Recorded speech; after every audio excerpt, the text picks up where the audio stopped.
What's going on, guys? We're back again on another MLB The Show 20 Diamond Dynasty video. Today we're going to be talking about my MLB The Show 20 gameplay wish list. I have talked about Diamond Dynasty in the past. What I hope that they're going to do with that mode today, I want to talk specifically about gameplay. And I have a lot to talk about. I'm going to divide it up to hitting, pitching, fielding, and then just a miscellaneous kind of a catch-all thing. Quickly, if you guys could leave a like down below on this video, definitely does help me out a ton. Subscribe if you guys are new, very would appreciate that as well. But let's get right into it. Speaking about hitting, and there's a lot to speak about with hitting. Now, I know there is still the realm of possibility that we could be getting a gameplay patch in MLB 19. I'm not too sure. I've heard things that would say yes, and I've heard things that would say no. So we're gonna have to wait and see. But as far as actually hitting, I don't think there'd be too much changes as far as that goes, because it's not a simple fix. You know, ever since MLB 17, where they introduced the new ball physics, we had a new hitting engine.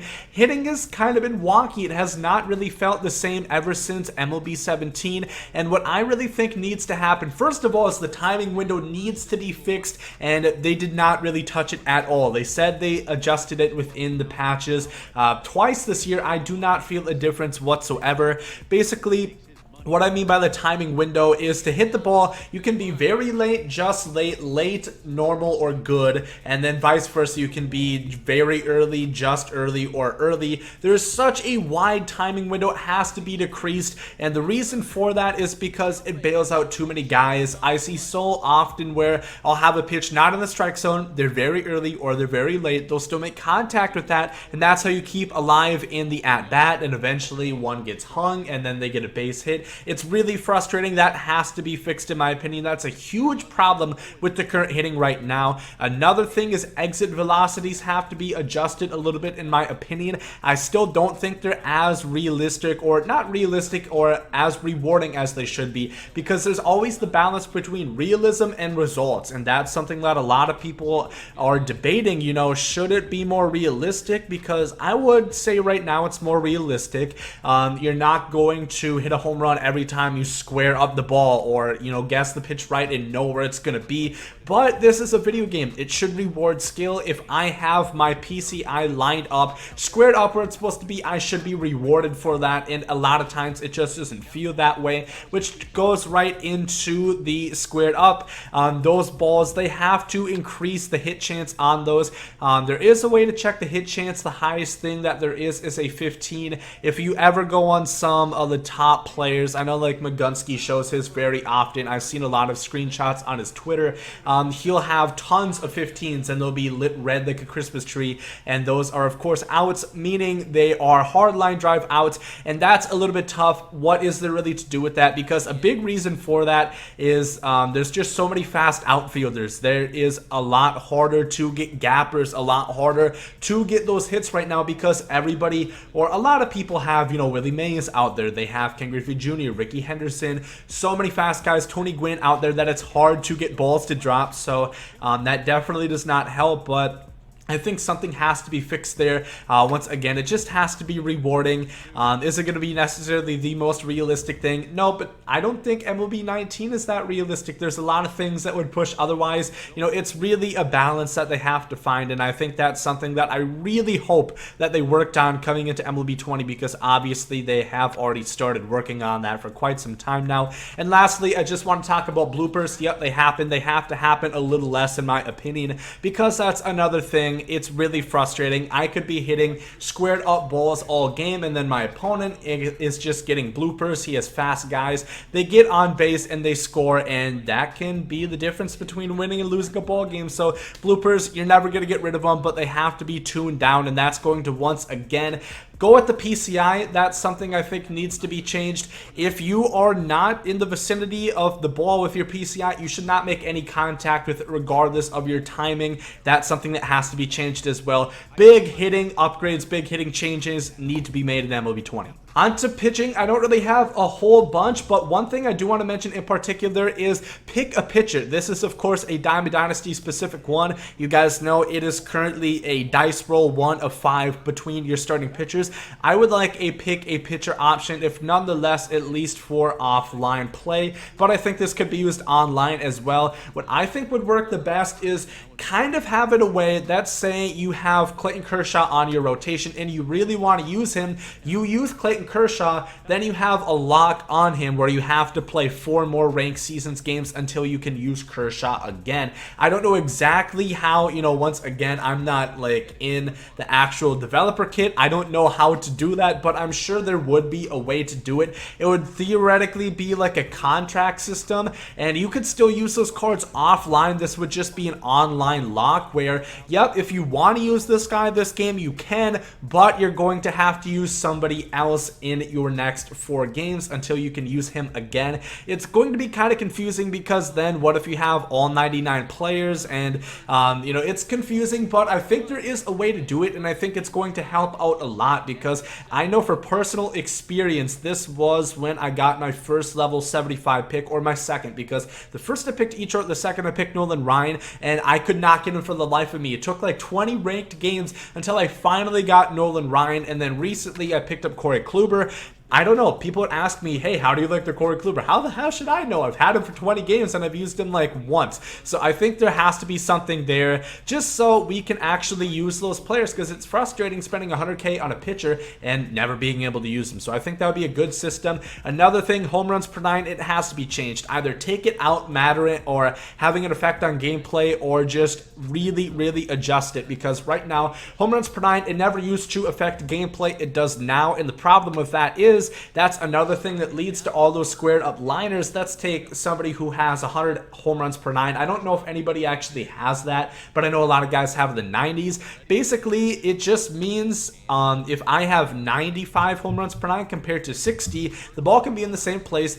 The only thing is you're more likely to hit a home run against the guy with 50. It doesn't matter where the pitch is. It doesn't matter how hard you hit it, where your PCI is. That's the only thing that affects it. So I just think it's kind of absurd. Just because that pitcher's good, you don't necessarily have to, and you still do have to kind of locate your pitches, but it's not as important because you have a little extra cushion on the other end of you, if that makes any sense. So I think it makes too big of a difference right now in gameplay, and I think that could be one of the hinderings between the squared up liners and all those issues that people are having, not getting rewarded for performing well gameplay wise. I think that's something they could look at and would help pitching wise. Otherwise, I don't have too many complaints. Pitching has probably been the best out of the 3 areas within MLB The Show 19, so otherwise, keep it up. And then let's go into fielding. This is something I'm pretty passionate about. You guys know I'm definitely one of the crowd that likes to stack their team with really good defensive players because I don't want to deal with any of the BS, but it still happens, and that has to stop.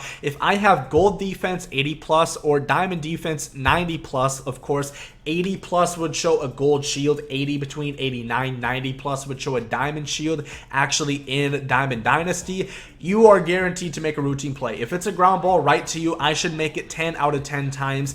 I am doing my job. The only thing that I can do as a human is to field somebody with good defensive ratings out there. So if I'm doing that, I should not have to, be subjected to having an error on a routine ground ball. That should not happen. If it's a hard hit one that they have to backhand, a little bit of a different story. That could be something only diamond players have to make every single time. But I'm so frustrated. I had Jose Reyes at shortstop for so long, and he would make errors on routine ground balls. Jackie Robinson just did it. The 99 signature, who I think has 88 fielding, that should not happen. If it's going to happen with bronzes, common, silver fielding shields, that's fine.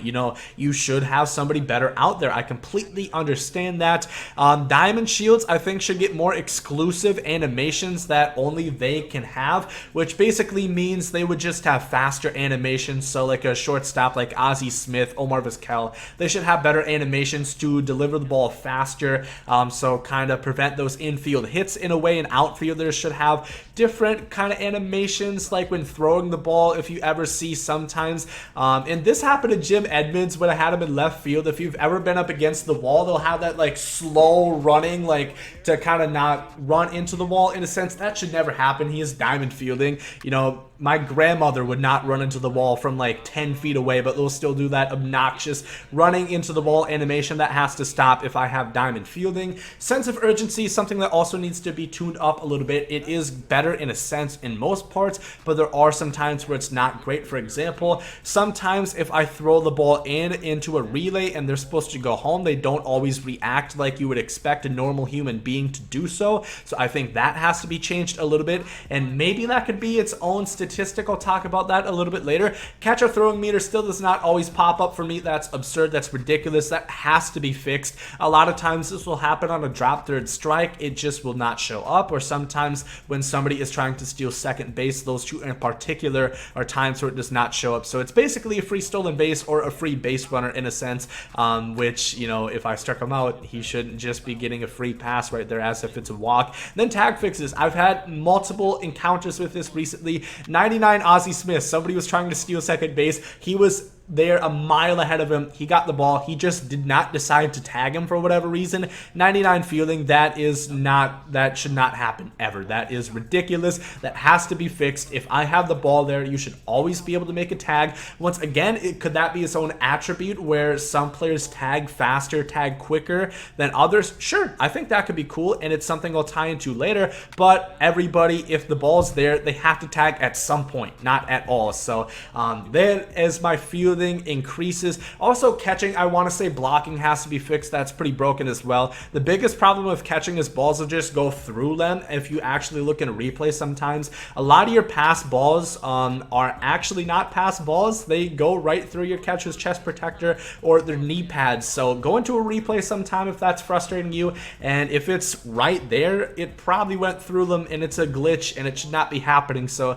it's got to be fixed too. Finally, something I want to talk about is attributes. This is something very vital to gameplay. You guys know in Diamond Dynasty, they had so many more cards this year than last year, the most ever. I consider this by far the best content year that we've ever had. The only problem with that is we have seen a lot of cards that are basically identical. For example, Ozzie Smith and Omar Vizquel, they are basically like twins. They're like identical twins. They're both switch hitters. They're both shortstops with high contact, not great power, good vision, good speed, good defense. The only difference is their swing and their name. You know, that's the only different thing about those two, and their batting stance. I think there has to be more attributes. Like I said, tagging could be one of those. That could be pretty interesting for infielders, because I don't know if there is anything that kind of has an effect on that right now, because I've had high diamond rated fielders tag really quickly, but they've also tagged really slowly, and they've also shown a lack of attention deficit. So I think that's an issue. Maybe that could be attribute as of its own. Awareness is another one, as I was saying, just kind of sense of urgency, where they kind of have like a baseball IQ in a sense, but you can't overdo it. I think it has to be something like fielding, where it's very rare for a player to have like below 50. I think they say like 50, 60s average in a sense, which I still think is malarkey. I don't think that's actually true, because you know how like 50-60 plays on here, it's awful. You know, that is not good fielding, or that's not average defense by any stretch of the imagination. So that could be interesting. Acceleration is another one for speed, just affects how quickly guys get out of the box. I think that could be interesting, and then kind of have a new way to kind of showcase the fastest of the fast, and those also really fast players. So two guys could have 90 speed. One guy has 85 acceleration. The other guy has 45. And I'm sure there might be some sort of StatCast measurement that they could probably look at that for that, and kind of see this guy gets out of the box this quickly, this guy gets out of the box that quickly. So if you didn't know, speed is measured by StatCast this year. I think this is the first year that they've done it, where they don't look, I think before it was like an eye test, or they looked at like extra like doubles, triples, stolen bases, which is the most absurd thing you could ever do, to look at speed as a measurement. So now I think they actually use StatCast for speed, and I think they could do that for acceleration. Spectacular catch is another one that could be interesting for like diving, robbing home runs. Some players I do not think should be making diving catches. If you have like 50-60 fielding right now in the current game, I don't think that should happen. You know, you should have better defense, or just have a special attribute for it, something like that. I think it could be cool. We need more attributes just to differentiate between player A and player B. There's just so many players alike, and the only difference between them is their swing and batting stance. So that has to be adjusted, in my opinion, and having more attributes would definitely help that out. But I think that's going to wrap it up for this video, my MLB The Show 20 gameplay wish list. Let me know down below in the comment section what would you guys like to see changed in gameplay as far as MLB 20 goes. I know a lot of people are very passionate about this. I know a lot of people are unhappy with the gameplay in MLB 20, so hopefully you guys have tons of ideas, and maybe, just maybe, they're going to listen. So if you guys enjoyed this one, make sure to like down below. Hope you guys have a great day. There goes some